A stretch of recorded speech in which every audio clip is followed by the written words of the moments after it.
আসাদুল ইসলাম একটা বড় একটা কমেন্ট করেছে, স্যার আমার গণিতে কোনো সমস্যা নেই, 11-20 গ্রেডে যে কোনো চাকরির পরীক্ষা 95% গণিত আমি পারি। বিগত কয়েকটি চাকরির প্রশ্ন দেখে অ্যানালাইসিস করে দেখেছি, কিন্তু ইংরেজিতে আমার অনেক দুর্বলতা আছে। এখন ইংরেজির দুর্বলতা কিভাবে কাটিয়ে উঠতে পারবো প্লিজ জানান, বিস্তারিতভাবে বলবেন প্লিজ স্যার যদি বলতেন। Thank you sir. ইংরেজির দুর্বলতাটা কি ভাইয়া, আসলে আমরা ছোটবেলা থেকে আমাদের মনের মধ্যে একটা ভয় ঢুকে যায় যে ইংরেজি একটা ফরেন ল্যাঙ্গুয়েজ, ইংরেজি আমাদের জন্য না, ইংরেজি যারা বলে তাদেরকে আমরা এলিয়েন মনে করি, যে মুখে দুইটা সেন্টেন্স কেউ ইংরেজি বললে মনে হয় যে সে তো ভিন গ্রহ থেকে আসছে। কিন্তু আসলে এটা জাস্ট একটা ভাষা। আপনারা কি জানেন, ধরেন আমাদের যারা আমাদের তো মোটামুটি স্যার এখন শিক্ষিত হার তো শিক্ষার হার তো প্রায় 75%-এর কাছাকাছি উপরে আর কি। তো আমাদেরও কিন্তু 25% মানুষ আছে প্রায় যারা বাংলা লিখতে ও পড়তে পারে না, কিন্তু বলতে পারে। ইংরেজি নেটিভ স্পিকিং কান্ট্রিগুলারও অবশ্যই এই রকম আছে যারা লিখতে এবং পড়তে পারে না, কিন্তু ইংরেজি তারা অনর্গল বলছে। কারণ একটাই ভাইয়া, ইংরেজি হচ্ছে একটা ভাষা, একটা কমিউনিকেশনের মাধ্যম। তো আপনি যখন একটা মাধ্যমে কথা বলবেন, শুনবেন, কিছুদিন আপনার একটা জায়গায় গিয়ে থাকলেন, ধরেন আপনি ইংরেজির কিচ্ছু জানেন না, আপনি ইউএসএতে গিয়ে বা ইংল্যান্ডে গিয়ে যদি 1 বছর থাকেন, আপনি অনর্গল তোতা পাখির মতো ইংরেজি বলতে থাকবেন। রাইট, এতে কোনো ডাউট নাই। আপনাকে না গ্রামার জানতে হবে, না ল্যাঙ্গুয়েজের বেসিক জানতে হবে, না ভোকাবুলারি জানতে হবে, কিচ্ছু জানতে হবে না। আপনি থাকবেন, শুনবেন, দেখবেন, আপনি শিখে যাবেন।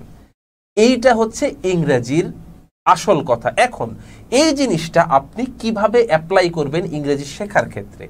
আপনি ইংরেজির আবহের মধ্যে আপনাকে ঢুকতে হবে। আপনি যদি চান যে কোনো বন্ধু আছে তাদের সাথে ইংরেজিতে কথা বলা, ধীরে ধীরে 1 লাইন 2 লাইন ভুল হোক শুদ্ধ হোক, আপনার কথা বলার প্র্যাকটিসটা করুন। আপনার যদি সম্ভব হয় আপনি ইংরেজি পত্রিকা পড়ার চেষ্টা করুন।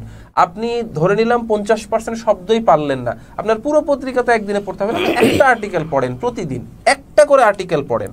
একটা আর্টিকেল যদি কোনো শব্দ বা অবশ্যই থাকবে, কিছু কিছু শব্দ আপনার অজানা থাকবে, ওই শব্দগুলো আপনি একটা ডায়েরি মেনটেন করুন। মেনটেন করে সেই শব্দগুলো লিখে আপনি ওইটা শিখে নিলেন। প্রতিদিন একটা করে আর্টিকেল পড়বেন। আপনি 1 মাস পরে দেখেন, আপনি 2 মাস পরে দেখেন, আপনার ইংরেজির অ্যাবিলিটি যদি ইমপ্রুভ না করে, তারপরে আমরা তো পডকাস্টে থাকবোই, আমাদেরকে আবার জিজ্ঞেস করি যে আমরা ভুল ইনফরমেশন আপনাকে দিচ্ছি, ভুল ওয়েটা আপনাকে বলে দিচ্ছি। আরেকটা ওয়ে আছে, এটা কিন্তু একটু কন্ট্রোলেবল একটা ওয়ে। এটা যদি আপনি পারেন এটা খুব ভালো। সেটা হচ্ছে যে মানে ইংলিশ যেই মুভিগুলো আছে, হ্যাঁ এই মুভিগুলো হচ্ছে সাবটাইটেল সহ যদি আপনি দেখেন, তাহলে আপনি কিন্তু একটা ইংলিশ এনভায়রনমেন্টে চলেন। বাট মাইন্ড ইট, আপনাকে কিন্তু কি করতে হবে যে মানে এটা শেখার পারপাসে আপনি দেখবেন, আবার ওই নেশায় চলে না যান আর কি। ঠিক আছে, এই জন্য মানে কথা বলার আগে একটু কন্ডিশন দিয়ে নিলাম আর কি। যে স্যার এই বিষয়টার সাথে সাথে একটু অ্যাড করি, এইটা আমার ক্ষেত্রে খুব কাজে দিয়েছিল। যখন আমি ওই যে পড়তাম, ইংরেজি পেপার পড়তাম, আর্টিকেল পড়তাম, তখন দেখা যাচ্ছে কিছুদিন পর জিনিসটা একটু একঘেয়ে হয়ে যায় অনেক সময়। তখন মনে হয় যে না, আমি যে আবহের মধ্যে ঢুকতে গেলে কি, আমি ইংরেজি টিভি সিরিয়াল দেখা শুরু করলাম, আমি ইংরেজি মুভি দেখা শুরু করলাম সাবটাইটেল দিয়ে। আমি তখন স্ক্রিনে কি হচ্ছে ওইটা দেখতাম না, সাবটাইটেল পড়তাম, শুনতাম, সাবটাইটেল পড়তাম। এই যে ধীরে ধীরে ধীরে ধীরে ভোকাবুলারিটা ডেভেলপ করা শুরু করে। এই জন্য আপনাকে না ভোকাবুলারি পড়তে হবে ইংলিশ স্পিকিং জানার জন্য, না কারোর সাথে কনভারসেশন করতে হবে, আপনি এখানেই ধীরে ধীরে নিজেকে ডেভেলপ করতে পারবেন।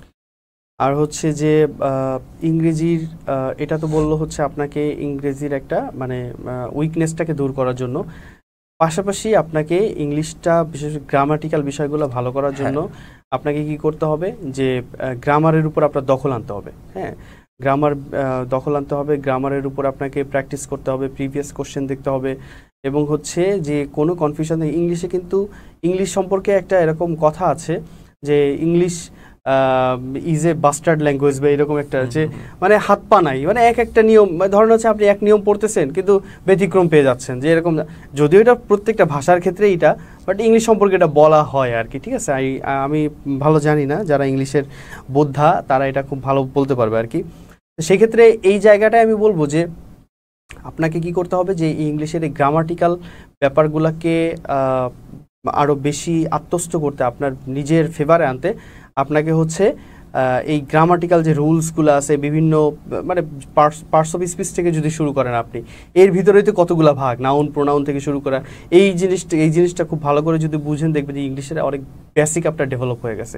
কারণ পার্টস অফ স্পিচ এরপরে আপনার আরও কিছু বেসিক জিনিস, যদি টেন্স বা হচ্ছে আপনার রাইট ফর্মস অফ ভার্ব বা এই জিনিসগুলা, তারপরে হচ্ছে আপনার কি বলে যে কমপ্লিটিং সেন্টেন্স, আস্তে আস্তে আপনার স্ট্রাকচারটা এইভাবে যদি ডেভেলপ করেন, তো সেই ক্ষেত্রে আসাদুল ইসলাম, আমি জানি না আপনি আমাদের কোনো কোর্সে ভর্তি আছেন কিনা।